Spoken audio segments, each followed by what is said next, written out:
Donald ট্রাম্পের কোনো সুযোগ নাই বড় ধরনের আর্মস এসকালেশনে যাওয়া, which may lead to the exclusive war, which might be led to the world war, third world war. এটাতে কোনোভাবে যাওয়ার সুযোগ আমেরিকার নাই। এবং ইরানের পিঠ দেয়ালে ঠেকলে ইরান যেটা করবে এতে ওয়েস্টার্ন ওয়ার্ল্ডের চরম শিক্ষা হবে। এই ব্যালিস্টিক মিসাইল গুলা, অত্যন্ত সফিস্টিকেটেড ব্যালিস্টিক মিসাইল গুলা ইরানের দেওয়া, চীনের দেওয়া, ইরানকে দিচ্ছে, এবং এর সাপ্লাই 1 বছরও কমবে না। সুতরাং যুদ্ধ প্রলং হবে, দীর্ঘায়িত হবে, এবং আমেরিকা পরাজিত হবে যুদ্ধে। 1 সপ্তাহ বা 2 সপ্তাহ সময় নিয়েছে। ট্রাম্প মনে করছে ট্রাম্পের কোনো ইন্টেলিজেন্স নাই, কোনো ইনফরমেশনও নাই লোকটার। ট্রাম্প মনে করছে 2 সপ্তাহের মধ্যে ইরান সব মিসাইল খুইয়ে যাবে, তখন আমি সিদ্ধান্ত নিব। নো, আমি যেটা একটা গোপন সূত্রে খবর পেলাম, ইট ইজ এ ক্ল্যান্ডেস্টাইন রিপোর্ট, যে ইরান আপনার সাথে, চীনের সাথে একটা বার্টার সিস্টেমে গিয়েছে, যে ইরানকে তেল দিবে এবং পেস্তা বাদাম, কিশমিশ এগুলো দিবে, যেখানে ইরানে প্রচুর হয়, এগুলো চীনকে দিবে। চীন অন ফ্রেন্ডলি জেস্টার, চীন দিবে আপনার এইসব সরঞ্জামগুলো, যুদ্ধাস্ত্র, ইভেন ব্যালিস্টিক মিসাইল পর্যন্ত।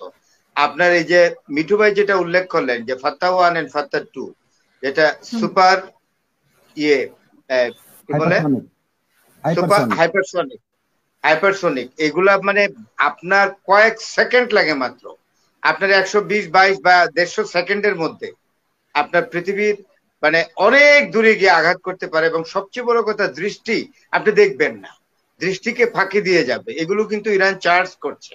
এখন আমরা পার্টিকুলারলি জানি না যে ইরানকে এই ধরনের অত্যন্ত সফিস্টিকেটেড ব্যালিস্টিক মিসাইলস কারা করছে। সুতরাং এটা বোঝা যাচ্ছে, যদিও চীন এবং রাশিয়া যদিও বা ফিজিক্যাল ডেমনস্ট্রেশন দিচ্ছে না বা সরাসরি এসে হাজির হচ্ছে না যুদ্ধের ময়দানে, কিন্তু আমরা কিন্তু বুঝতে পারি, ওই যে আক্কেলকে ইশারা দিলেই চলে, বেক্কেলে ধাক্কা লাগে। হ্যাঁ, আমরা তো কিছুটা বুঝি। তো সুতরাং যুদ্ধ কিন্তু ভয়াবহ হচ্ছে, এবং সেইখানে পরাশক্তিগুলো অলরেডি ক্ল্যান্ডেস্টাইন ওয়েতে, গোপনীয় ভাবে যার যার অবস্থান থেকে যুদ্ধে অংশগ্রহণ করে ফেলেছে। আমেরিকার গোয়েন্দা বাহিনী কি করে আমি ঠিক জানি না। শোনেন, আমেরিকা হলো এই সবচেয়ে, সারা পৃথিবীতে সবচেয়ে সমস্যা তৈরি করে গেছে যে দেশটাতে আপনি থাকেন, ব্রিটেন, এবং সেটার লেগেসি টানতেছে আমেরিকা। আপনাকে আমি বলি, এই পৃথিবীতে প্রথম নিউক্লিয়ার চার্জ করেছে কে? অন্য দেশ? আমেরিকা করেছে। যখন দ্বিতীয় বিশ্বযুদ্ধের শেষ প্রান্ত, এবং Japan is prepare to surrender, Japan surrender করবে, জাপানের রাজা সম্রাট Hirohito prepare the document of surrender, এবং রেডি করছে উনি যাবেন এবং সারেন্ডার করবেন। ওই সময় কেন চার্জ করলো? আচ্ছা, এই চার্জ করার আগে যে ঘটনাটা করলো, আপনার ইয়াল্টা কনফারেন্স হচ্ছিল, সেখানে কে উপস্থিত? উইনস্টন চার্চিল, ব্রিটেনের প্রাইম মিনিস্টার, এবং আমেরিকার প্রেসিডেন্ট ফ্রাঙ্কলিন ডি রুজভেল্ট, এবং রাশিয়ার ডিক্টেটর স্টালিন, এবং আমেরিকার প্রেসিডেন্ট আমেরিকার প্রেসিডেন্ট তখন, সবচেয়ে বড় কথা, ফ্রাঙ্কলিন ডি রুজভেল্ট না, তখন ফ্রাঙ্কলিন ডি রুজভেল্ট মারা গেছেন অলরেডি, তখন হয়েছেন হ্যারি ট্রুম্যান। উনি একটু ঘুরে স্ট্যালিনের দিকে তাকিয়ে বললেন, আমাদের কাছে এমন মারণাস্ত্র আছে কল্পনাও করতে পারবেন না, ভয়ঙ্কর ধ্বংসযজ্ঞ তৈরি করতে পারে। স্ট্যালিন কিন্তু বুঝে গেলেন, বুঝে ভাবখানা এমন দেখালেন, থুরাই কেয়ার করলেন, কিন্তু he took it is a concern. Meeting শেষ হওয়ার পরে উনি আপনার রাশিয়ান সায়েন্টিস্টদের নিয়ে বসলেন, এবং অনলি 6 মান্থসের মধ্যে আপনার সোভিয়েত ইউনিয়ন নিউক্লিয়ার পাওয়ার হয়ে গেল। তাইলে এই নিউক্লিয়ার পাওয়ার বা অ্যাটমিক বোমার কম্পিটিশন কে তৈরি করলো ওয়ার্ল্ডের মধ্যে? আমেরিকা।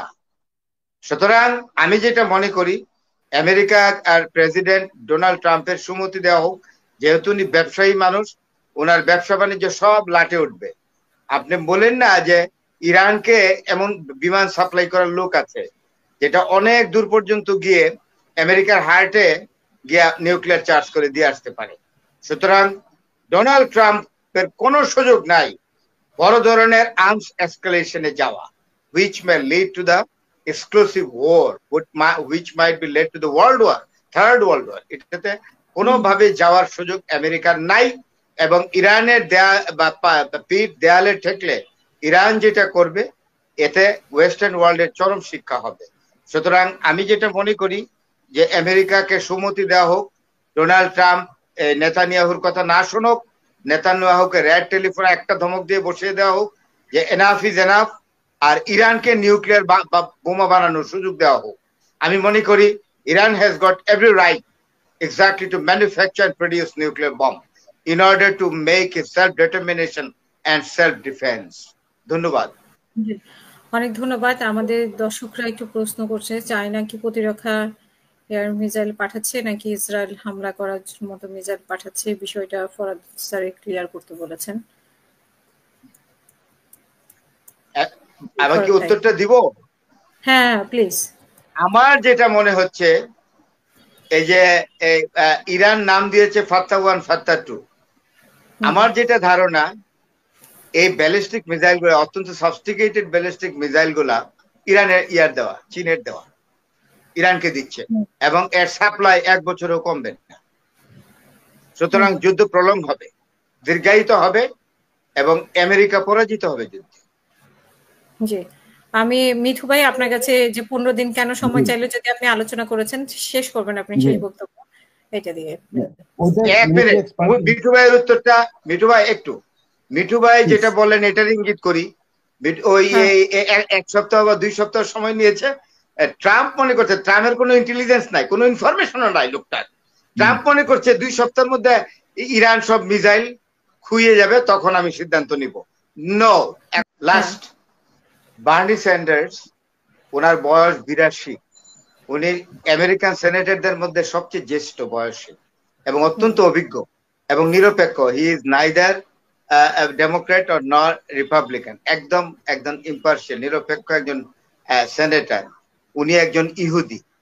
জানেন, উনি আজকে 1 সপ্তাহ যাবৎ বৃদ্ধ মানুষটা চিৎকার করছে, দোহাই দিয়ে ইসরায়েলকে এবং আমেরিকাকে থামানোর চেষ্টা করছে, এটা করো না।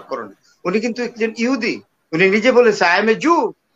It's my appeal to Netanyahu and Donald Trump to stop this dangerous new escalation of armed skirmishes. একজন ইহুদি স্বনির্বন্ধ অনুরোধ জানাচ্ছেন, বয়োবৃদ্ধ ইহুদি। ধন্যবাদ।